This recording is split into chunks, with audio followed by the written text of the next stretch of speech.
Hello बच्चों, कैसे हो? ठीक हो सारे? Welcome to my channel science Guru और मैं हूं आपका अपना शिवम शर्मा।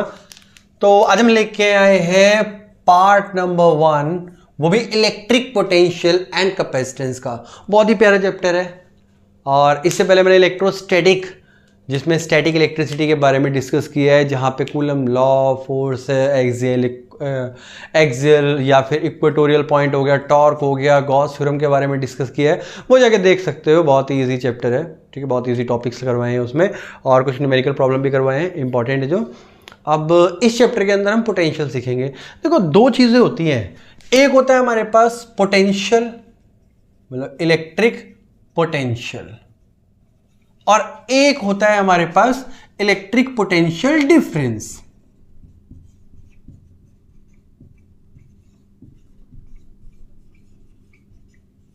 बच्चे दोनों में बहुत कंफ्यूज होते हैं कि भाई पोटेंशियल क्या है, पोटेंशियल डिफरेंस क्या है।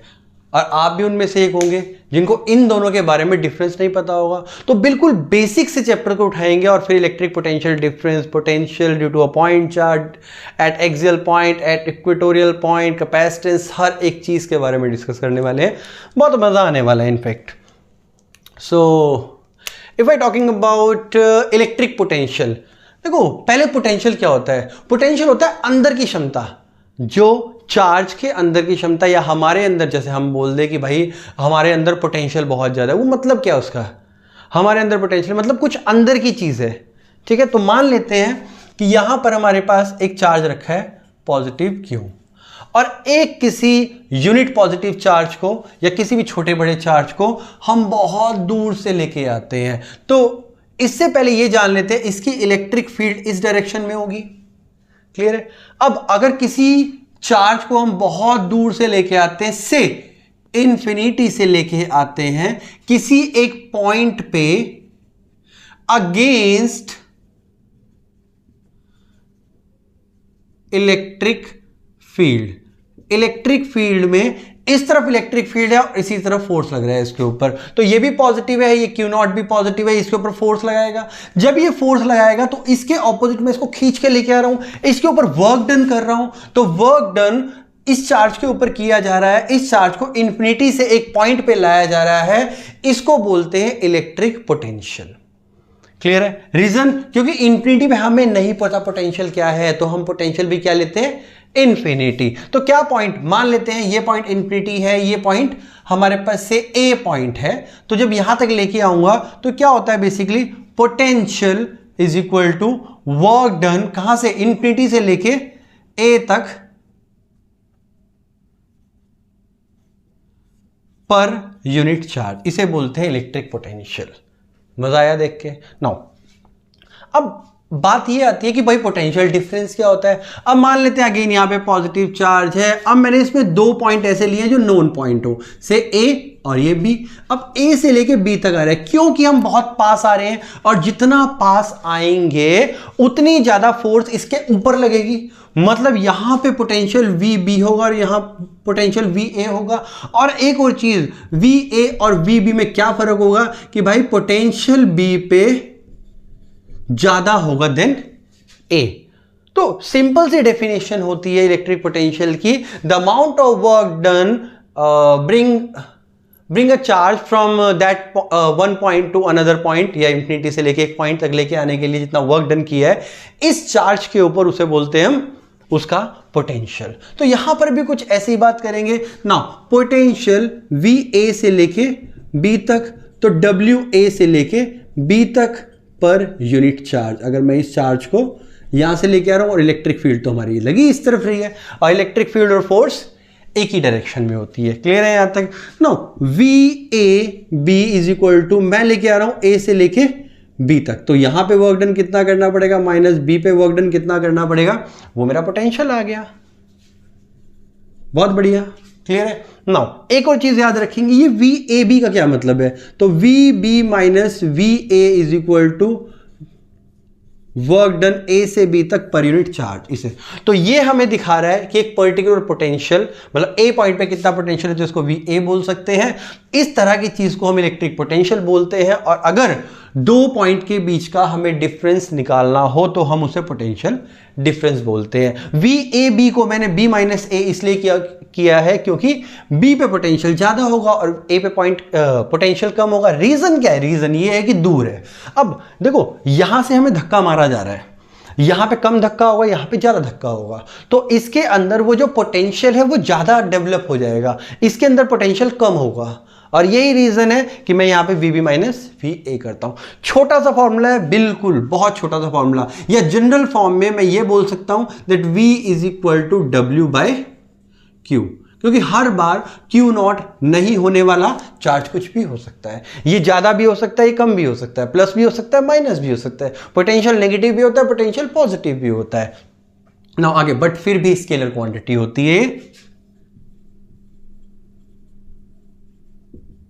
नो क्यों? क्योंकि ये ट्रायंगल लॉ ऑफ वेक्टर को या फिर रेक्टेंगुलर कंपोनेंट को फॉलो नहीं करता, इसलिए हम इसे स्केलर क्वांटिटी बोलते हैं। Anyways, if I talking about the SI unit, so SI unit of V means potential is volt and volt is represented by V।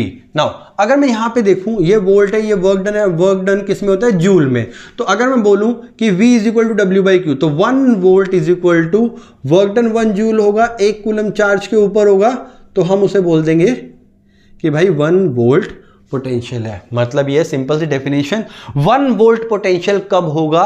जब amount of work done 1 joule होगा और वो 1 कूलम ऑफ चार्ज पे होगा, तो हम बोल देंगे वो 1 वोल्ट है। और यहीं से हमारी एक ऑल्टरनेटिव यूनिट बनती है जिसको हम बोलते हैं जूल पर कूलम। बहुत ही बढ़िया चीज है, मतलब मजेदार चीज है एकदम। पोटेंशियल क्या है, पोटेंशियल डिफरेंस क्या है, मुझे लगता है समझ आ गया होगा। डेफिनेशन खुद से बनाना सीखो। देखो फिजिक्स एक ऐसी चीज है, अगर तुम लोग कंसेप्ट क्लियर कर लो अपने, तो डेफिनेशन, फॉर्मूलेज, ये सब निकल सकता है। ना तो डेफिनेशन याद करने की जरूरत पड़ती है क्योंकि सब निकल जाता है। अब यहां पे क्या है देखो, electric potential defined as the amount of work done on per unit charge when it bring from infinity to a point, तो इसे बोलते हैं इलेक्ट्रिक पोटेंशियल। और इसी में क्या होगा, एक पॉइंट से दूसरे पॉइंट तक लाने के लिए पोटेंशियल डिफरेंस। सिंपल, इन्फिनिटी से एक पॉइंट पे लेके आओगे तो इलेक्ट्रिक पोटेंशियल, और एक पॉइंट से दूसरे पॉइंट पे लेके आओगे तो उसे बोलेंगे पोटेंशियल डिफरेंस, क्योंकि यहां पर भी कोई ना कोई पोटेंशियल है। इन्फिनिटी पे इन्फिनिटी है तो हमें मतलब नहीं है उससे। एनीवेज, ये था बेसिकली पोटेंशियल और पोटेंशियल डिफरेंस का छोटा सा कंसेप्ट जो हमने सीखा। अब हम बात करेंगे कि अगर एक सिंगल चार्ज हो, इसकी वजह से पोटेंशियल क्या होगा, जो कि डेरिवेशन आती है, दैट इज जो कि तुम्हारी बुक्स में है, electric potential due to a point charge, तो वो देखेंगे।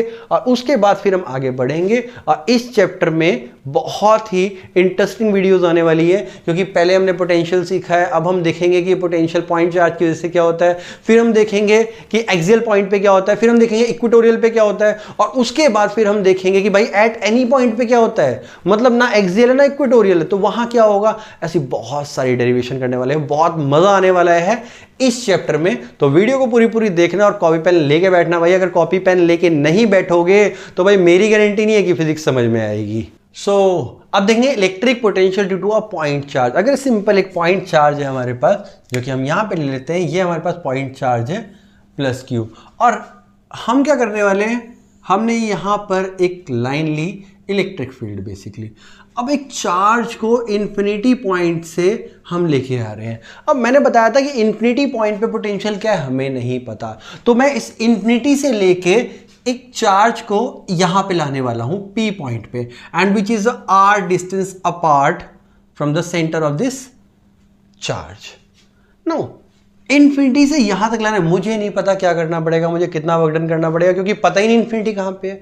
इन्फिनिटी बहुत दूर भी हो सकता है, बहुत पास भी हो सकता है, इतनी दूर हो सकता है जहां से वर्क डन किया भी ना जा सके, हमारे बस में ना हो, इतना भी हो सकता है। मतलब इन्फिनिटी पॉइंट नहीं पता, अननोन पॉइंट है।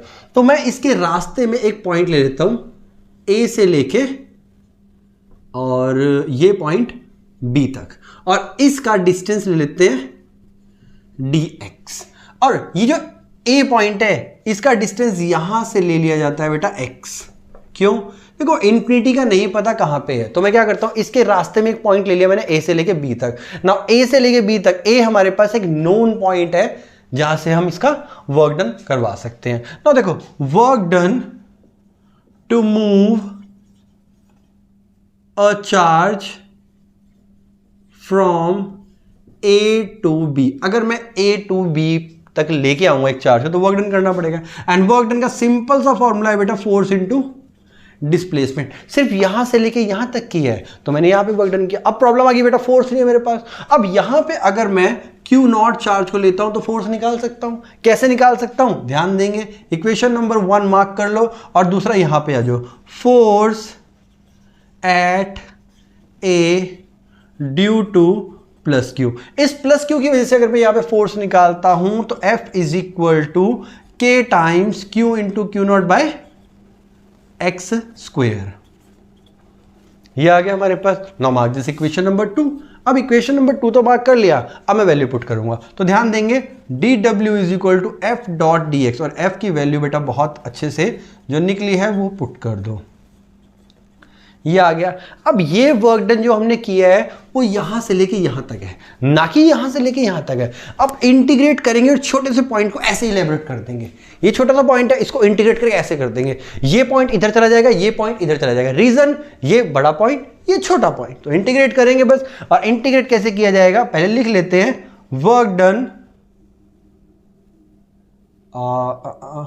Work done to bring a charge from infinity to P। Infinity से लेके P पॉइंट तक लाने के लिए वर्क डन कितना करना पड़ेगा, तो W इज इक्वल टू के टाइम्स क्यू क्यू नॉट, ऐसा ही रहेगा। बस क्या कर दिया जाएगा, 1/x square into D x को हम क्या कर देंगे, इंफिनिटी से लेके R तक इंटीग्रेट कर देंगे। क्या किया मैंने, एक पॉइंट यहां लेके चले गए, एक पॉइंट यहां लेके चले गए, इसे मैंने इंटीग्रेट कर दिया और इस पॉइंट तक लेके आ जाएंगे। तो क्या होगा, ध्यान देंगे, इंटीग्रेट करना बहुत आसान है, जो मैं 11th में भी करवा चुका हूं। एंड के टाइम्स के क्यू नॉट ये हमारे पास कांस्टेंट है, इनकी वैल्यू चेंज नहीं होगी। रही बात इसकी इंटीग्रेशन करने के लिए ऊपर लेके चले जाओ इसे, कैसे, यहां पे करवा देता हूं। मान लेते हैं हमारे पास है x 1/x स्क्वायर dx। सो क्या करूंगा, x रेज़ टू -2 dx। अब क्या करने वाला हूं यहाँ पे, x -2 + 1 अपॉन -2 + 1, ये आ गया। अब जो x की वैल्यू आई है, देखो क्या आई है यहाँ पे, -1 अपॉन -1, मतलब मैं कह सकता हूँ -1/x, कह सकता हूँ, बिल्कुल कहना पड़ेगा क्योंकि इसके अलावा ऑप्शन नहीं है। So 1/x with negative sign and infinity से लेके r तक। देखो एक चीज तुम्हारे दिमाग में आई हो या ना आई हो, मेरे दिमाग में तो आई है कि भाई फोर्स लग रही है इस तरफ और वर्क डन कर रहे हैं इस तरफ, तो जब फोर्स इस तरफ लग रही है और डिस्प्लेसमेंट इस तरफ हो रही है तो क्यों ना मैं यहां पे माइनस लगा दूं, बिल्कुल लगाना पड़ेगा। यहां पे भी माइनस आ जाएगा और यहां पे भी माइनस आ जाएगा और इसके चलते चलते चलते चलते हम यहां पे ही माइनस लगा देंगे। अब क्योंकि माइनस अंदर ऑलरेडी है, माइनस माइनस प्लस कर दूंगा, कोई प्रॉब्लम मुझे लगता है नहीं होनी चाहिए। सो के क्यू क्यू नॉट, यहां पे मैंने क्या किया, 1/r - 1/∞, मतलब ये है कि upper limit minus lower limit, इतना सा काम करना है। बस इतना सा काम कर दिया तो बेटा आ गया, W इज इक्वल टू के q q naught upon R only. Now this is the work done required to bring a unit positive charge which is a Q naught from infinity to that point P. Now potential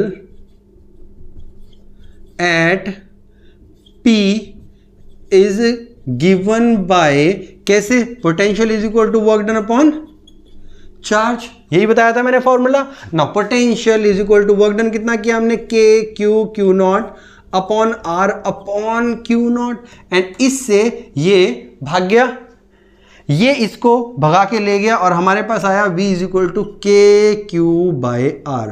तालियां। इसके साथ हम ये भी लिख सकते हैं v is equal to 1/4 pi epsilon naught q by r. क्यों, क्योंकि k की वैल्यू होती है 1/4 pi epsilon and which is equal to 9 × 10⁻⁹ Newton.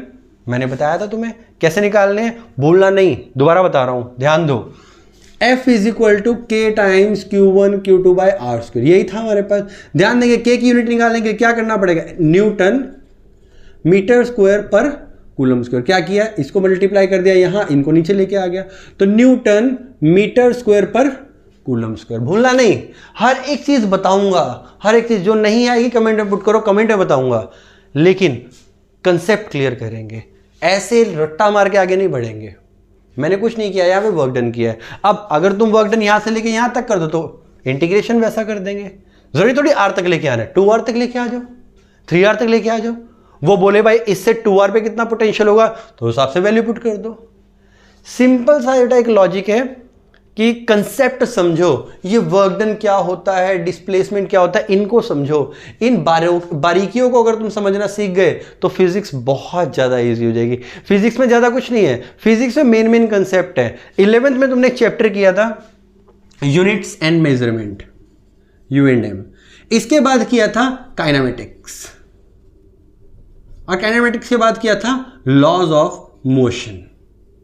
ये 3 चैप्टर किए थे बेटा, और इसके बाद किया था हमने वर्क डन। चलो 4 ले लेते हैं। ये 4 चैप्टर सिर्फ चैप्टर नहीं थे, ये फिजिक्स को समझने के टूल थे। हमने इनको चैप्टर की तरह ले लिया, इनकी डेरिवेशंस है वो सब कुछ हमने चैप्टर की तरह ले लिया, बट एक्चुअल में ये टूल्स हैं फिजिक्स को समझने के लिए। जब तक ये टूल्स नहीं समझोगे ना तो 11th के आगे की फिजिक्स पढ़ पाओगे, ना तो 12th के आगे की फिजिक्स पढ़ पाओगे। सबसे मेन चीज जो यहां पे आती है काइनेमेटिक्स में, वो आता है बेटा वेक्टर। वेक्टर नहीं समझोगे तो ये चीजें पॉसिबल नहीं है। तो ये टूल्स हैं, अगर ये टूल्स समझ में आ गए हो तो फिजिक्स बहुत ही ज्यादा आसान लगने लग जाएगी। तो इन टूल्स को समझना जरूरी है। इसके अंदर मैं तुम्हें बता देता हूं, अगर ठीक है 11th अच्छी तरह नहीं पढ़ी है तो तुमने क्या करना है, सबसे पहली चीज डिफरेंशिएशन सीख लो, दूसरी चीज इंटीग्रेशन सीख लो, तीसरी चीज वेक्टर समझो। बस इन चीजों को समझ लो, तुम्हें चीजें 50% आसान लगने लग जाएंगी। 50% गारंटी देता हूं कि फिजिक्स इजी लगने लग जाएगी अगर ये 3 चीजें टिप्स पे होंगी तो। नहीं तो फिर भाई फिजिक्स मुश्किल है, फिजिक्स बहुत टफेस्ट सब्जेक्ट है, इससे टफ कुछ है ही नहीं। चलो आई होप ये जो डेरिवेशन है वो आ गई हो। इसके देखो साथ न्यूमेरिकल तो क्या ही बनता है, इसमें सिर्फ चार्ज की वैल्यू दी होगी, आर की वैल्यू दी होगी, तो न्यूमेरिकल छोटा सा कर सकते हो। अदरवाइज ऐसा कोई न्यूमेरिकल बनता नहीं है इसका, ठीक है। बहुत छोटा सा न्यूमेरिकल बनेगा जिसमें सिर्फ वैल्यू पुट करनी होगी और कुछ नहीं है। तो इस वीडियो में एंड यहीं पे करने वाला हूं, क्योंकि इसके अंदर मुझे सिर्फ इलेक्ट्रिक पोटेंशियल और पोटेंशियल डिफरेंस के बारे में समझाना था।